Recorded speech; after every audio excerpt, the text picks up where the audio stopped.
Hi hello how are you. నేను మీ శ్రీదేవి యాదగిరినండి.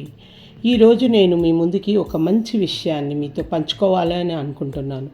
ఈ వీడియోకు ఎంతో స్పెషాలిటీ ఉందండి. మేమంతా ఫస్ట్ క్లాస్ నుండి డిగ్రీ వరకు ఫ్రెండ్స్ము. మేము 10th 1982 బ్యాచ్ వాళ్ళము. మేము సావిత్రి కన్య ఉన్నత పాఠశాలలో చదువుకున్నాము.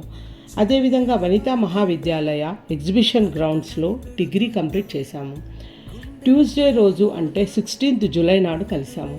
అందరినీ నా పెళ్ళిలో కలిశాను. అది నా పెళ్ళి 1989లో జరిగింది. అందరూ కలుసుకుంటూనే ఉన్నారు. నాకు ఎందుకో వీలు కుదరక కలవలేకపోయాను. మొన్న కలుద్దాము అని నా ఫ్రెండ్ ఫోన్ చేసి చెప్పేసరికి ష్యూర్ తప్పకుండా కలుద్దాము అని అన్నాను. ముందు రోజంతా చాలా ఎగ్జైట్గా ఉన్నాను. నేను పోగొట్టుకున్న వస్తువేదో దొరికినంత హ్యాపీగా ఫీల్ అయ్యాను. నేను నా పెళ్ళిలో కలిసినప్పుడు అందరము 20-21 సంవత్సరాల్లో ఉన్నాము. నౌ వీఆర్ జస్ట్ 56-58 ఏజ్లో ఉన్నాము. పెద్దవాళ్ళం అయ్యాము. మా పిల్లలు పెళ్ళిళ్ళు అయ్యాయి. గ్రాండ్ చిల్డ్రన్ వచ్చారు. ఎంతో హ్యాపీగా మాట్లాడుకున్నాము.